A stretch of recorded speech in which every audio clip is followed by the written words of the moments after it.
Hello everyone, इस video में discuss करेंगे मेंडलिज्म के बारे में। मेंडल की हिस्ट्री के बारे में डिस्कस करेंगे। इसके अलावा मेंडल के जो एक्सपेरिमेंट है उन्होंने कौन कौन सी ट्रेड्स यूज की एंड क्या इंपॉर्टेंस है मेंडलिज्म की।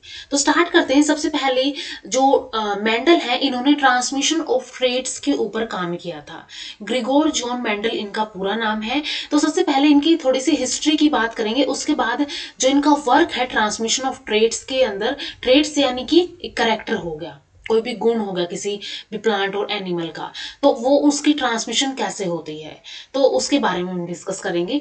तो मेंडल की अगर हम बात करें, मेंडल का जो टाइम पीरियड रहा है वो 20 जुलाई से लेकर 1822 से लेकर 6 जनवरी 1884 तक रहा है। ठीक है, इस ड्यूरेशन के अंदर वो जो है अपना उनका लाइफ टाइम था। इसके बाद इनका अगर हम बोर्न प्लेस देखें तो ये ओस्ट्राइस राज्य की मोरोवियन सिलेसियन सीमा पर स्थित एक गांव था हेजनडोफ, उसके अंदर पैदा हुए थे।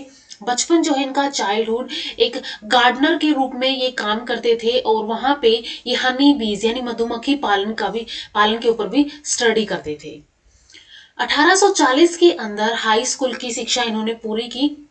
इसके बाद 1840 से लेकर 1843 तक इन्होंने ओलोमोक विश्वविद्यालय के दार्शनिक संस्थान में व्यवहारिक और सैद्धांतिक दर्शन और भौतिकी का अध्ययन किया, यानी फिजिक्स का अध्ययन किया वहां पे।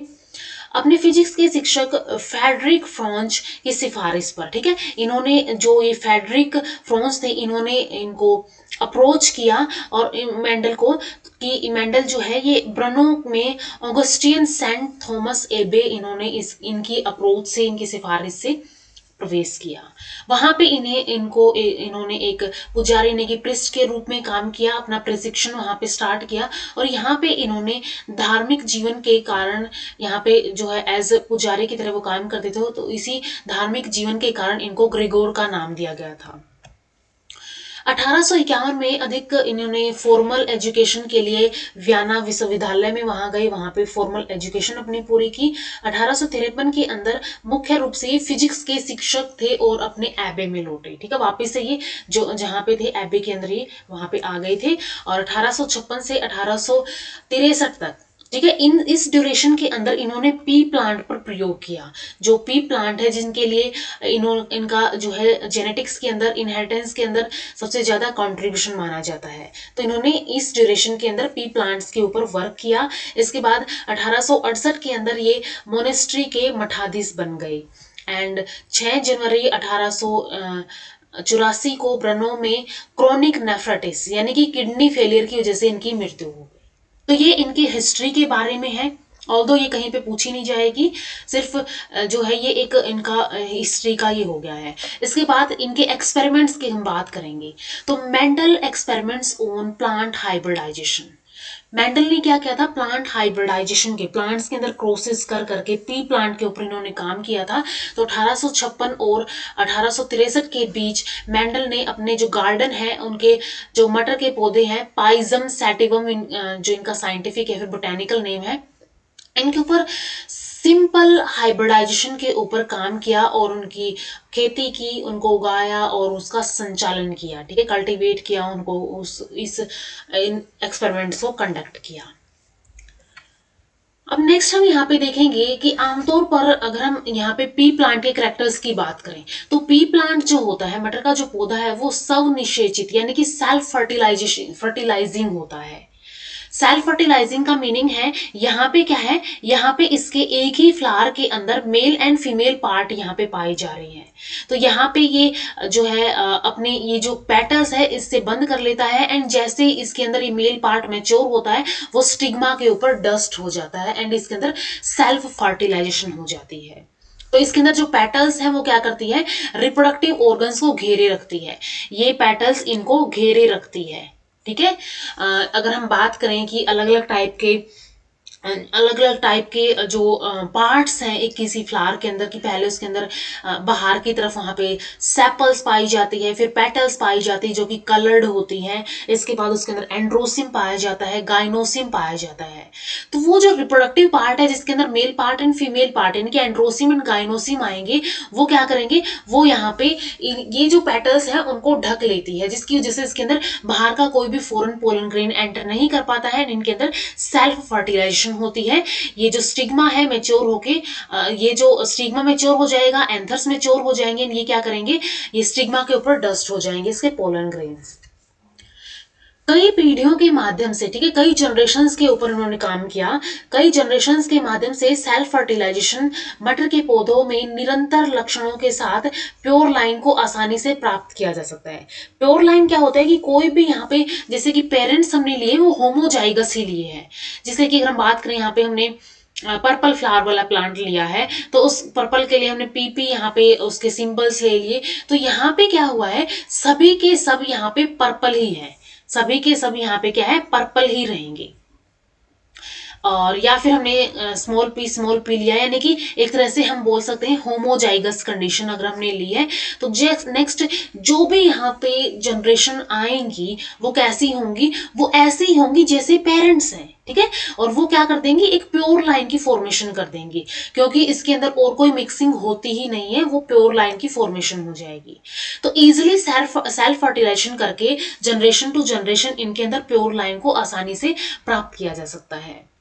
मटर के पौधों की खेती करना आसान था और एक पीढ़ी में ही दूसरी पीढ़ी तक केवल एक ही मौसम, यानी कि ये एनुअल प्लांट होता है, एक साल के अंदर ये अपनी लाइफ साइकिल कंप्लीट कर लेता है, तो इसलिए भी आसान था। मटर के कई स्पष्ट रूप से परिभाषित इनहेरिटेड कैरेक्टर्स थे, इस प्रकार उनके पास कई डिजायरेबल फीचर्स थे। तो ये इनहेरिटेड कैरेक्टर्स ऐसे थे कि वो बाहर से ही नजर आ रहे थे, बिल्कुल एक तरह से वेल डिफाइंड इनहेरिटेड कैरेक्टर्स थे जिनकी हेल्प से मेंडल ने एक्सपेरिमेंट किए।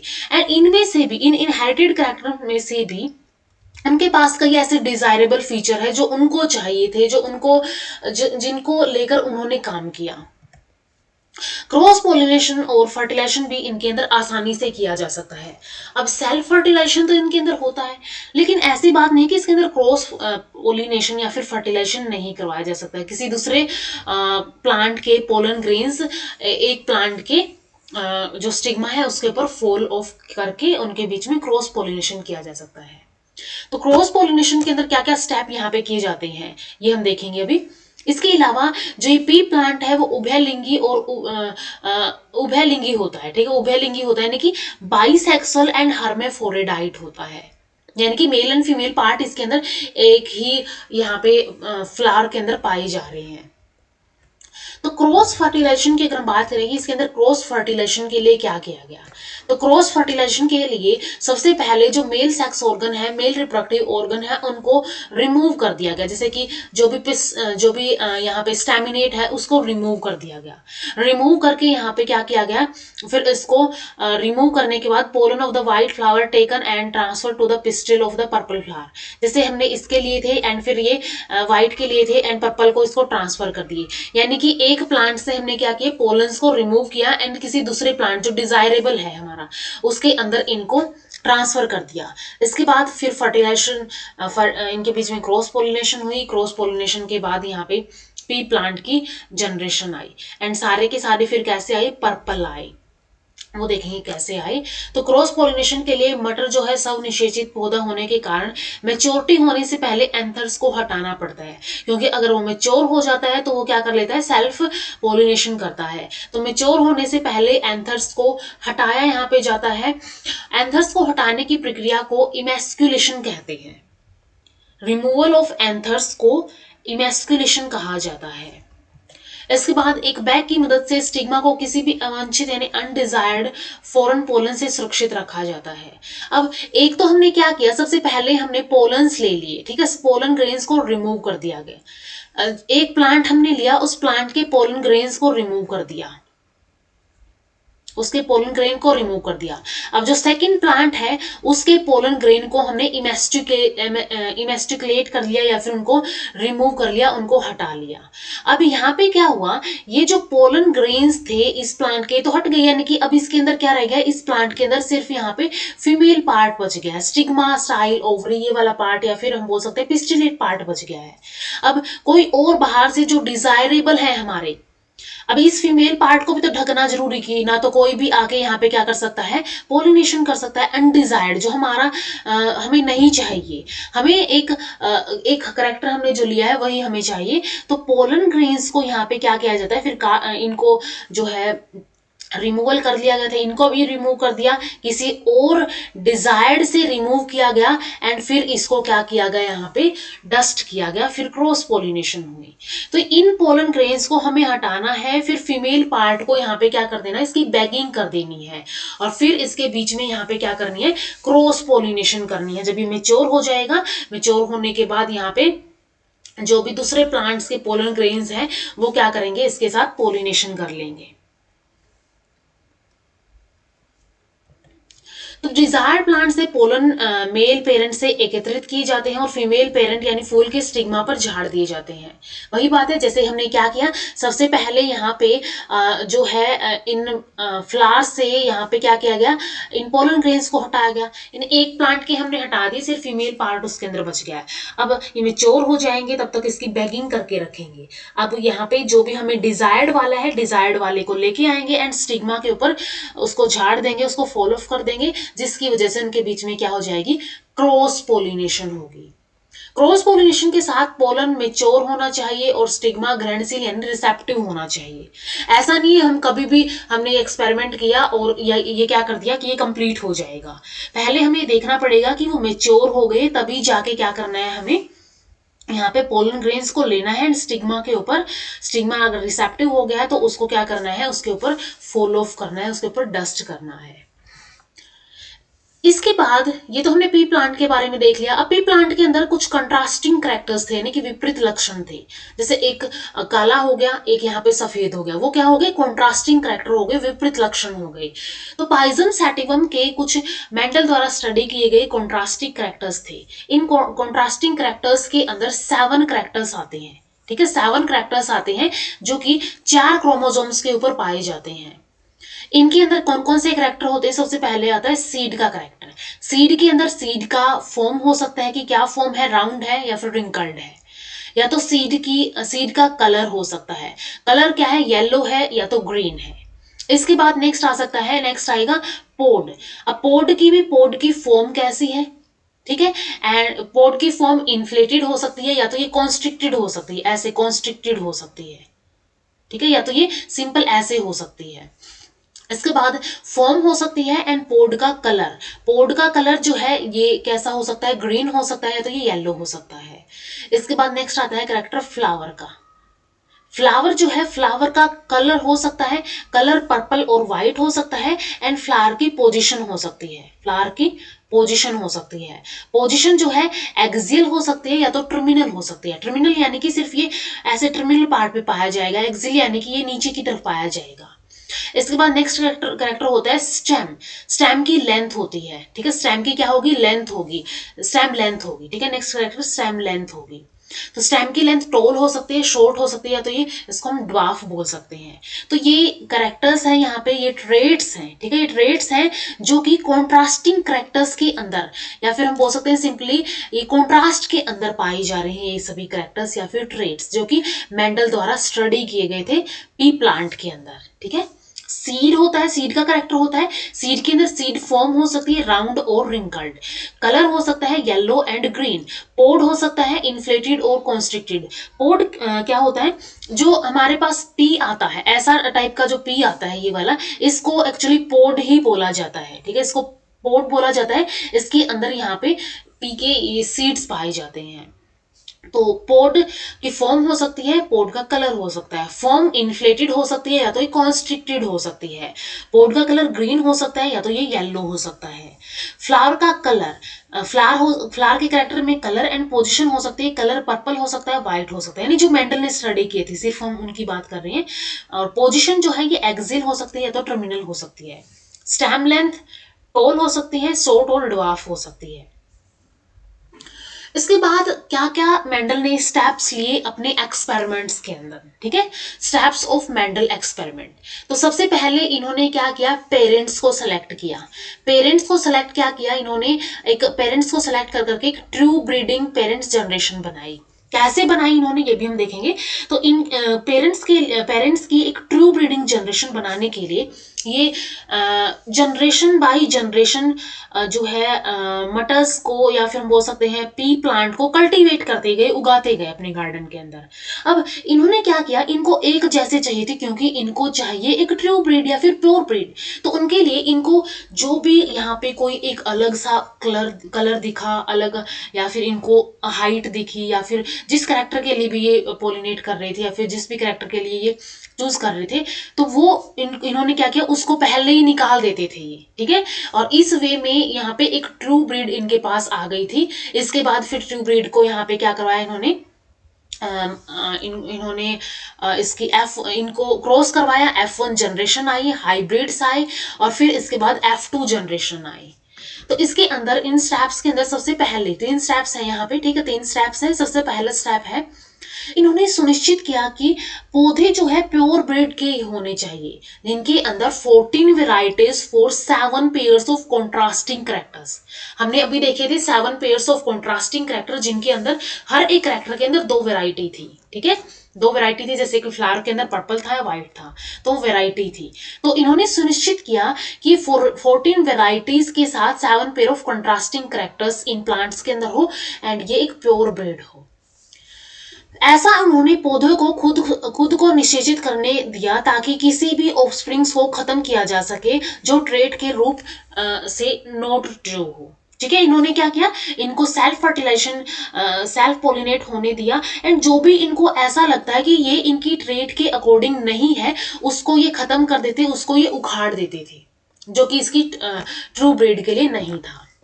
इस प्रकार से इन्होंने सुनिश्चित किया कि प्रत्येक पीढ़ी के अंदर, प्रत्येक जनरेशन के अंदर ऑफस्प्रिंग सभी पेरेंट प्लांट की तरह ही हो, ठीक है। तो इन्होंने जो भी इनको अलग दिखे प्लांट्स, उनको इन्होंने पहले उखाड़ दिया, और नेक्स्ट जनरेशन जो आई वो उन्हीं प्लांट से आई जो इनको चाहिए थे। तो इस वे में इन्होंने क्या किया, प्योर ब्रीड हासिल की। इन ट्रू ब्रीडिंग प्लांट्स ने पेरेंट्स का गठन किया, यानी अब इन ट्रू ब्रीडिंग प्लांट्स को पेरेंट्स मेंडल ने बोला, ठीक है। फर्स्ट स्टेप यहाँ पे हो गया। सेकंड स्टेप के अंदर क्या होता है, सेकंड स्टेप के अंदर पौधों को हाइब्रिडाइज करवाना था। प्योर ब्रीड तो ले लिया, अब उनको हाइब्रिडाइज करवाना है। अब हाइब्रिडाइजेशन के लिए उन्होंने क्या किया, उन्होंने एक प्रकार के पोलन को दूसरे प्रकार के पौधों के स्टिग्मास पर झाड़कर अनेक हाइब्रिडाइजेशन की, ठीक है। इन्होंने पोलन ग्रेन्स लिए, एंड पोलन ग्रेन एक प्लांट के पोलन लिए, दूसरे प्लांट के स्टिग्मास लिए। तो उन पोलन ग्रेन्स को लेके उन दूसरे प्लांट के स्टिग्मास पर इन्होंने क्या किया, डस्ट किया। तो इस वे में इन्होंने हाइब्रिडाइजेशन की। एग्जाम्पल लिए अगर हम, इन्होंने ऐसे पौधे से पोलिनेट किया जिसके बीज हमेशा गोल, ठीक है, हमेशा क्या थे, राउंड सीड थे, हमेशा राउंड सीड थे। और इनको इसके साथ किसके साथ, यहाँ पे रिंकल्ड सीड्स वाले, ठीक है, रिंकल्ड सीड्स वाले प्लांट्स के साथ ब्रीडिंग की। ये क्या हो गया, एग्जाम्पल हो गया कि यहाँ पे अलग अलग वेराइटीज इन्होंने ली। तो इन वेराइटीज के अंदर एक राउंड सीड वाला ले लिया, सेकेंड यहाँ पे रिंकल्ड या फिर झुर्रीदार सीड वाला ले लिया, और इनके बीच में पोलिनेशन की। तो एक प्लांट जिसके राउंड सीड है, एक प्लांट जिसके रिंकल्ड सीड है, इनके बीच में इन्होंने क्या किया, हाइब्रिडाइजेशन की।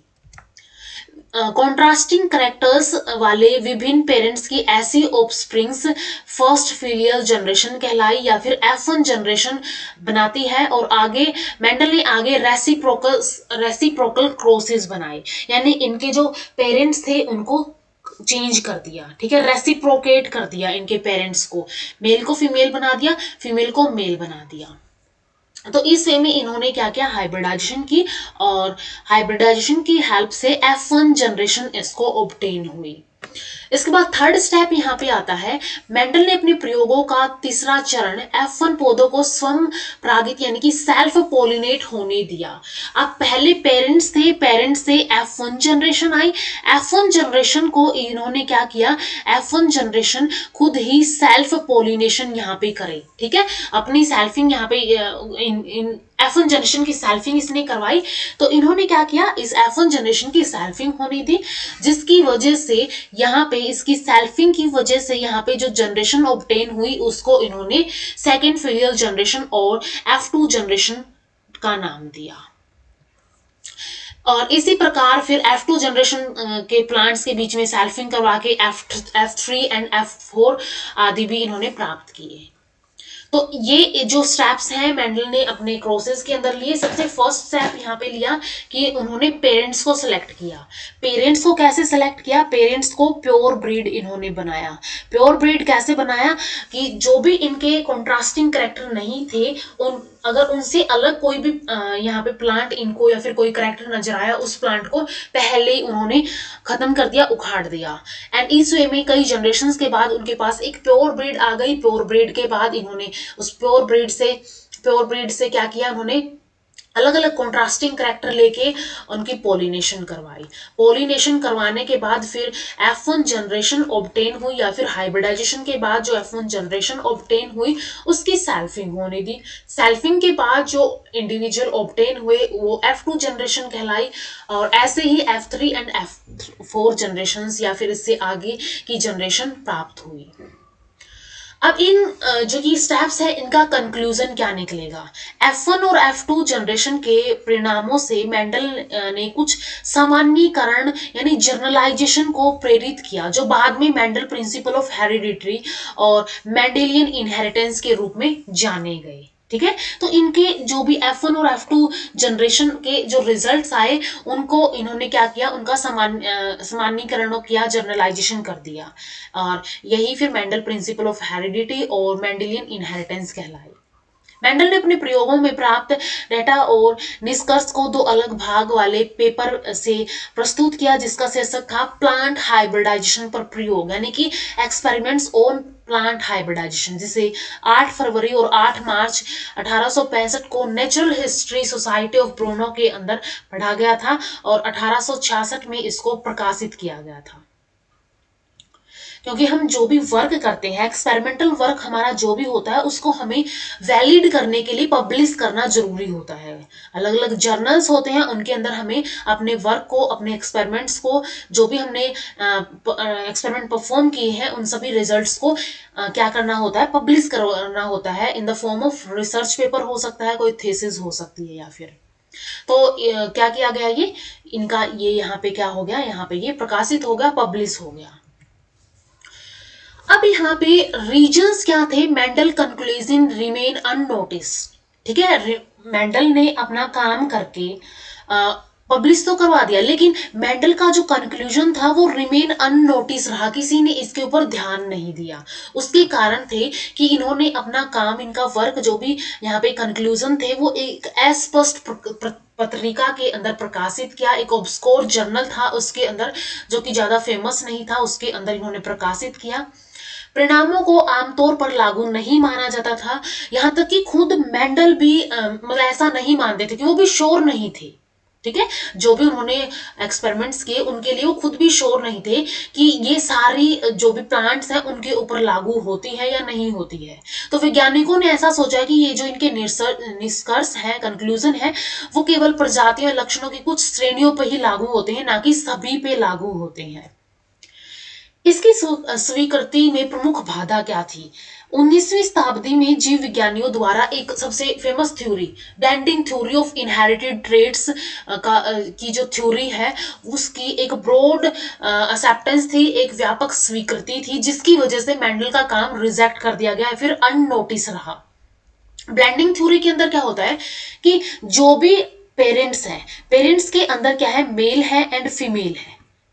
अब मेल एंड फीमेल के कैरेक्टर्स मिक्स होते हैं, ठीक है, मेल एंड फीमेल के कैरेक्टर मिक्स होते हैं एंड उनके ऑफस्प्रिंग के अंदर आते हैं।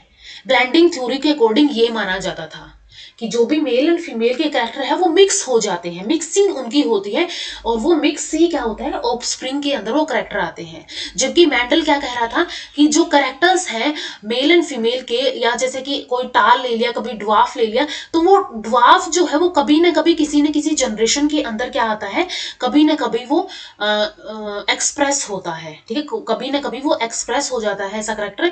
तो मेंडल के अकॉर्डिंग वो करेक्टर मिक्स नहीं होता है, वो कभी ना कभी एक्सप्रेस हो जाता है, वो रिसेसिव रहता है, और कभी ना कभी किसी न किसी जनरेशन के अंदर वो एक्सप्रेस करता है खुद को। तो इस वजह से, इस ब्लेंडिंग थ्योरी की वजह से भी इनके जो रिजल्ट्स थे वो अननोटिस रहे। इसके अलावा और अगर हम बात करें यहाँ पे इनके एक्सपेरिमेंट्स के रीजन के बारे में, कि उस टाइम पे अच्छे माइक्रोस्कोप्स भी नहीं थे, उस टाइम पे क्रोमोसोम्स का जो स्ट्रक्चर है वो भी अच्छे तरीके से नहीं पता था, और ये भी हम बोल सकते हैं कि इंफॉर्मेशन का जो ट्रांसफर था वो भी इतने अच्छे से नहीं था कि एक जगह पे अगर वो पब्लिश हो गया तो वो हर जगह डिस्ट्रीब्यूट कर दिया गया है। तो इन कुछ रीजन्स की वजह से उनका काम अननोटिस रहा। इसके बाद यहाँ तक मेंडल का हो गया। अब मेंडल का जो वर्क था उसके ऊपर रीडिस्कवरी हुई। कैसे डिस्कवरी हुई? 3 साइंटिस्ट थे अलग अलग जगह के, वो इंडिपेंडेंटली अपना काम कर रहे थे, और उन्होंने, जैसे कि हम एक्सपेरिमेंटली जब कोई काम करते हैं तो हम या फिर रेफरेंस लेते हैं, जिन्होंने पहले उस फील्ड के अंदर वर्क कर रखा है, एक्सपेरिमेंट कर रखे हैं, कोई थीसिस या फिर कोई रिसर्च पेपर लिखा हुआ है, उसका हम रेफरेंस लेते हैं। तो इन साइंटिस्ट ने ऐसे कोई रेफरेंस लिया, तो इनको मेंडल का वर्क जो है वो मिला, और इन्होंने क्या किया, उसकी रीडिस्कवरी की एक तरह से, यानी कि उस रिजल्ट को, उन कंक्लूजन्स को नोटिस करवाया फिर से। तो 1900 के अंदर मेंडल के काम को 3 यूरोपीय वैज्ञानिकों ने फिर से खोजा, उसकी रीडिस्कवरी की। आनुवांशिकता यानी इनहेरिटेंस पर स्वतंत्र रूप से काम कर रहे थे, इंडिपेंडेंटली वर्क कर रहे थे।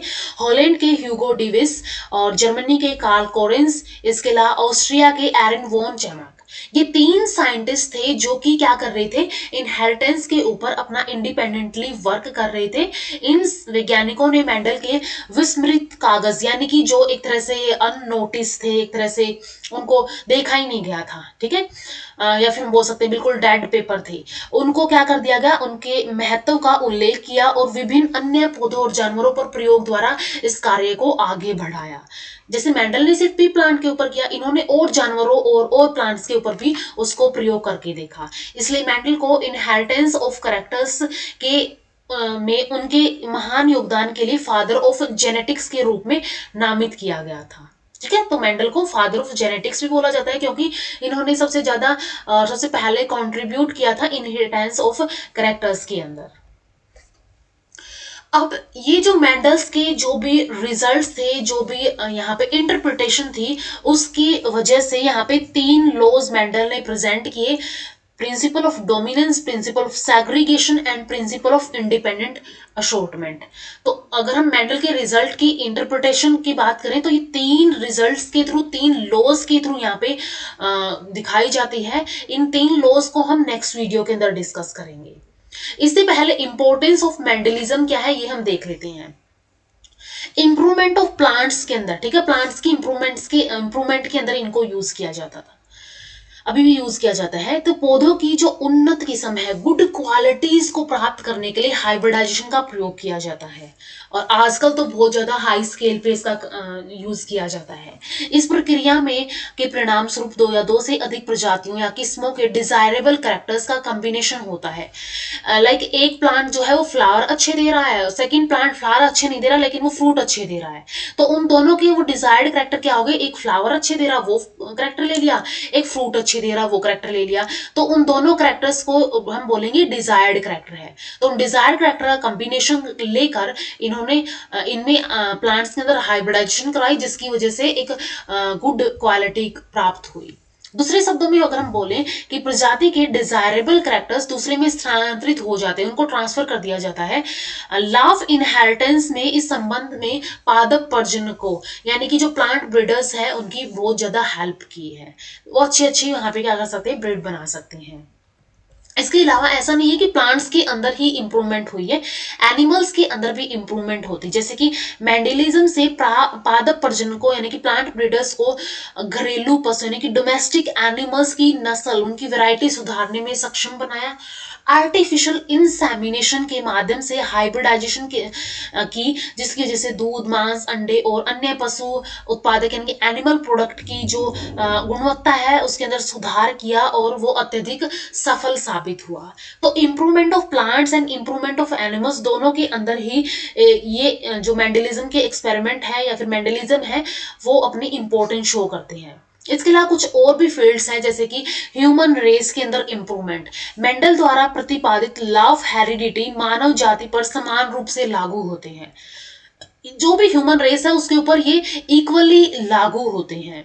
जेनेटिक काउंसलिंग की अगर हम बात करें तो मेंडलिज्म के ज्ञान के साथ आनुवंशिक परामर्शदाता यानी कि जेनेटिक काउंसलर जो होते हैं भविष्य में वंशानुगत दोष यानी कि हेरिडिटरी डिफेक्ट जो होते हैं, लाइक कोई भी अनकंसीव्ड चाइल्ड है उसकी संभावना क्या हो सकती है, या तो कोई शुरुआती भ्रूण यानी कि बिल्कुल इनिशियल फिटस है उसके अंदर क्या क्या जेनेटिक डिसऑर्डर्स हो सकते हैं उनका पता लगाया जा सकता है। कि मेंडल ने क्रॉस किए उनकी जनरेशंस जो है वो प्रिडिक्टेबल है कि ऐसे ऐसे रिजल्ट आ सकते हैं अगर हमने ऐसे ऐसे पेरेंट्स लिए हैं। तो ऐसे ही इन एक्सपेरिमेंट्स का या फिर मेंडलिज्म का यूज करके जो भी अनकंसीव्ड चाइल्ड है उसके जो पेरेंट्स हैं, ठीक है, पेरेंट्स को क्या किया जा सकता है, उनके अंदर कोई ऐसा जीन नहीं है जो कि आगे जाके उनके चाइल्ड के अंदर कोई हेरिडिटरी डिफेक्ट शो कर सकता है, तो उसको उसका पता लगाया जा सकता है। इसके अलावा जो कंसीव हो गया है यानी कि जो एम्ब्रियो है या फिर हम बोल सकते हैं जो इनिशियल फिटस है उसके अंदर जेनेटिक डिसऑर्डर का भी पता लगाया जा सकता है कि उसके अंदर कोई ऐसा जेनेटिक डिसऑर्डर तो नहीं है। इसके अलावा कुछ चाइल्ड की डिस्प्यूटेड पेरेंटेज होती है, ठीक है, विवादित पितृत्व होता है। तो इसके अंदर क्या किया जाता है, रक्त समूह की स्टडी ऑफ इनहेरिटेंस करके एक बच्चे के जो डिस्प्यूटेड पेरेंटेज है उसको भी हल किया जा सकता है। क्योंकि इसके अंदर भी क्या हो सकता है, इनहेरिटेंस की स्टडी करके ब्लड ग्रुप्स के जो भी पॉसिबल कॉम्बिनेशंस हैं वो बताए जा सकते हैं कि पेरेंट्स के ये हैं तो चाइल्ड के ये होंगे, एंड जिस चाइल्ड के अंदर ये वाले पाए जा रहे हैं तो इसकी वजह से क्या किया जा सकता है, जो भी यहाँ पे डिस्प्यूटेड पेरेंटेज है उसको सोल्व किया जा सकता है। तो ये कुछ यहाँ पे इंपॉर्टेंस थी मेंडलिज्म की। इसके बाद मेंडल की सक्सेस की रीजंस क्या थी, ठीक है, कौन सी जो रीजंस है जिन्होंने मेंडल के एक्सपेरिमेंट्स को सक्सेस किया इवन आफ्टर रीडिस्कवरी, ठीक है, रीडिस्कवरी के बाद, क्योंकि पहले नहीं हुए थे, अननोटिस रहे थे, रीडिस्कवरी के बाद। उनके प्रजनन के लिए मटर के पौधों पाइजन सैटिवम के रूप में पौधों की उनकी पसंद उत्कृष्ट थी। जो उन्होंने प्लांट सेलेक्ट किया वो एक तरह से एक एक्सीलेंट चॉइस थी उनके लिए। उन्होंने अपने प्रयोगों के लिए केवल प्योर ब्रीडिंग वेराइटीज का ही चयन किया। इसके अलावा मेंडल हर क्रॉस का पूरा रिकॉर्ड रखते थे, ठीक है, जो भी उन्होंने क्रॉस किया है उनको वो राइट डाउन करके रखते थे। उन्होंने अपने परिणामों को अंतिम रूप देने के लिए सांख्यिकी विधियों ने की स्टैटिस्टिकल मेथड्स का भी यूज किया एंड लॉ ऑफ प्रोबेबिलिटी का नियम भी उपयोग किया। अब मेंडल के जो एक्सपेरिमेंट थे वो इस वजह से भी रिजेक्ट कर दिए गए थे कि बायोलॉजी के अंदर या फिर जो बायोलॉजिकल एक्सपेरिमेंट्स है उसके अंदर मैथमेटिकल अप्रोच यहाँ पे इन्होंने लिया था, तो उसकी वजह से भी इनके एक्सपेरिमेंट्स को रिजेक्ट किया गया था। तो उन्होंने statistical methods and law of probability के नियम यूज करके भी अपने जो भी उनके परिणाम थे उनको अंतिम रूप देने का उपयोग किया था। मेंडल के पूर्ववर्तियों ने आमतौर पर एक साथ कई ट्रेड्स लिए। अब ऐसी बात नहीं है कि मेंडल से पहले किसी ने काम नहीं किया इन ट्रेड्स के ऊपर, तो मेंडल से पहले जिन्होंने काम किया था वो कई ट्रेड्स का अध्ययन करते थे जिसकी वजह से वो बिल्कुल एक तरह से हम बोल सकते हैं कंफ्यूज हो जाते थे, लेकिन उन्होंने अपने प्रयोगों के लिए केवल एक समय में 2 ही ट्रेड्स का यूज किया। मेंडल भाग्यशाली थे, उन्होंने अपने प्रजनन प्रयोगों के लिए संयोग से करेक्टर्स चुने, ठीक है, एक तरह से हम बोल संयोग से करेक्टर्स चुने कि उन्होंने एक तरह से हम बोल सकते हैं कि वो भाग्यशाली थे। उन्होंने एक्सीडेंटली या फिर बाई चांस ऐसे करेक्टर चुने जिनके अंदर linkage, incomplete dominance and gene interaction आदि नहीं दिखा था। लिंकेज यानी 2 जीन्स जब लिंक होते हैं, कई बार कंप्लीटली डोमिनेंट नहीं होते हैं, ये सारे टर्म्स जो है वो आगे जाके हम डिस्कस करेंगे अपकमिंग वीडियोस के अंदर। तो उन कैरेक्टर्स के अंदर linkage, incomplete dominance and gene interaction नहीं थे। उन्होंने क्रॉस ब्रीडिंग के समय फॉरेन पोलन से कंटामिनेशन की जांच के लिए अत्यधिक सावधानी बरती। ऐसा नहीं कोई भी प्लांट आके, अब पोलन ग्रेन्स जो इनका सीजन आता है पोलिनेशन का, उस टाइम पे क्या होता है, पोलन ग्रेन्स तो आते ही रहते हैं, तो इन्होंने खासकर ध्यान दिया कोई भी इनके बिना अनडिजायर्ड पोलन, फॉरेन पोलन इनके प्लांट्स के, इनके गार्डन को कंटामिनेट ना करे, यानी कि वो अनडिजायरेबली किसी के साथ क्रॉस ना कर ले या फिर पोलिनेशन ना कर ले। मेंडल ने अपने परिणामों की व्याख्या के लिए सैद्धांतिक व्याख्या यानी कि थ्योरेटिकल एक्सप्लेनेशन तैयार की। उन्होंने इसकी वैलिडिटी के लिए हर व्याख्या का परीक्षण भी किया। जो भी उन्होंने स्टेटमेंट लिखी, ठीक है, जो भी थ्योरेटिकल एक्सप्लेनेशन दी, उनका फिर से इन्होंने परीक्षण किया। तो ये कुछ यहाँ पे पॉइंट्स हैं जिनकी वजह से मेंडल के एक्सपेरिमेंट जो है वो क्या हुए, सक्सेस हुए। इसके अलावा उन्होंने प्रजनन के प्रयोगों में बताए सभी वेरिएशंस को हल करने का प्रयास नहीं किया, ठीक है, क्योंकि अगर वो सभी का करते तो बहुत ज्यादा कंफ्यूज हो जाते, तो उन्होंने सभी का नहीं किया जो उनके लिए स्पष्ट नहीं था। जैसे कि लिंकेज अगर पाई जा रही थी, इनकम्प्लीट डोमिनेंस वहां पे पाई जा रही थी, कोई जीन इंटरेक्शन वहां पे पाई जा रही थी, तो इन्होंने उनको छोड़ दिया। जैसे कि बीज के रंग का संबंध, ठीक है, linkage of flower and seed colour, इनका क्या लिंक्ड होता है इन कैरेक्टर का, इन ट्रेट का, तो इन्होंने क्या कर दिया, उसको हल करने का, उसको सोल्व करने का प्रयास नहीं किया, इन वेरिएशंस को एज इट इज छोड़ दिया। तो ये कुछ रीजंस थे जिसकी वजह से मेंडल को सक्सेस मिली। इसके बाद मेंडेलियन इनहेरिटेंस के कुछ करेक्टर्स आते हैं। तो करेक्टर्स के अंदर एक करेक्टर को हमेशा एक पेयर ऑफ जीन द्वारा ही नियंत्रित किया जाता है। कोई भी एक ट्रेट है, कोई भी एक करेक्टर है, वो एक पेयर ऑफ जीन, ठीक है, एक पेयर ऑफ जीन के द्वारा कंट्रोल किया जाएगा, जो corresponding loci on the homologous chromosome पर पाए जाते हैं। इसलिए मोनोजेनिक इनहेरिटेंस भी इनको कहा जाता है। मोनो यानी कि एक जीन ही क्या कर रहा है, एक करेक्टर को यहाँ पे कंट्रोल कर रहा है। F1 हाइब्रिड्स डोमिनेंट एक्सप्रेशन वाले पेरेंट में से एक समान होते हैं क्योंकि वे हमेशा कंप्लीट डोमिनेंस दिखाते हैं। जो पेरेंट्स लिए थे, जैसे कि पेरेंट्स के अंदर पर्पल एंड व्हाइट फ्लावर लिए थे, ठीक है, जो भी पेरेंट्स लिए थे उसके अंदर पर्पल एंड व्हाइट फ्लावर लिए थे, लेकिन जो F1 जनरेशन उनकी आई थी वो ऑल पर्पल थी, ऑल पर्पल थी। लेकिन उनकी जो F2 जनरेशन आई थी, आगे हम क्रॉसेस के अंदर देखेंगे, उसके अंदर उनका जो रेशो था वो 3:1 का था, जिसके अंदर पर्पल भी थे एंड 1 व्हाइट भी था, ठीक है, ये रेशो उनका आया था। तो इन्होंने F1 हाइब्रिड्स हैं वो डोमिनेंट एक्सप्रेशन वाले पेरेंट्स के एक समान होते थे। डोमिनेंट यहाँ पे ये है और ये रिसेसिव है, तो जो डोमिनेंट पेरेंट है उसी के ही करेक्टर है, उसी जैसे, या फिर उसका जो एक्सप्रेशन अगर वो पर्पल है तो सारे F1 जनरेशन के प्लांट पर्पल ही आएंगे। तो ये कंप्लीट डोमिनेंस शो कर रहे हैं कि कंप्लीटली ये यहाँ पे F1 जनरेशन के अंदर डोमिनेंट हो गई है। F2 प्रोजेनी के अंदर दोनों एक्सप्रेशन का प्रतिनिधित्व यानी कि रिप्रेजेंट करते हैं। इसके अंदर पर्पल और व्हाइट यानी कि डोमिनेंट और रिसेसिव दोनों एक्सप्रेशन का अनुपात 3:1 पाया जाता है। तो गैमेट फॉर्मेशन के समय प्रत्येक कैरेक्टर के 2 जीन्स का सेग्रीगेशन होता है। तो जब भी गैमेट फॉर्मेशन होती है, जो एक कैरेक्टर के तो जो 2 जीन्स हैं वो क्या होते हैं, वो सेग्रीगेट हो जाते हैं, वो सेपरेट हो जाते हैं, इसलिए आगे जाके वो अलग अलग शो करते हैं। फिनोटाइपिक एक्सप्रेशन पर्यावरणीय कारकों से प्रभावित नहीं होते हैं। तो मेंडल के ने क्या बोला, मेंडल के इनहेरिटेंस के अकॉर्डिंग जो फिनोटाइपिक एक्सप्रेशन है वो किसी भी एनवायरमेंटल फैक्टर से इफेक्ट नहीं होते हैं। इसके अलावा कैरेक्टर्स हमेशा डिसकंटिन्यूअस इनहेरिटेंस दिखाते हैं, क्योंकि कैरेक्टर्स के 2 विपरीत भाव होते हैं, कि कॉन्ट्रास्टिंग एक्सप्रेशन होते हैं। इंटरमीडिएट स्टेजेस में वो लिंक्ड नहीं होते हैं। वो क्या दिखाएंगे, कंटिन्यूअस इनहेरिटेंस, डिसकंटिन्यूअस इनहेरिटेंस वहां पे दिखाते हैं। ये हमेशा सिंगल डोमिनेंट के रूप में सभी या कोई नहीं नियम यानी ऑल और नन रूल शो करते हैं। या तो सिंगल डोमिनेंट होगा, ठीक है, या तो ये नहीं होगा, इंटरमीडिएट नहीं होगा, ठीक है, तो डोमिनेंट होगा या तो रिसेसिव होगा, इंटरमीडिएट नहीं होगा। Dominant gene similar phenotypic effect देते हैं। जो भी डोमिनेंट जीन होंगे वो एक जैसा ही फिनोटाइपिक इफेक्ट देते हैं।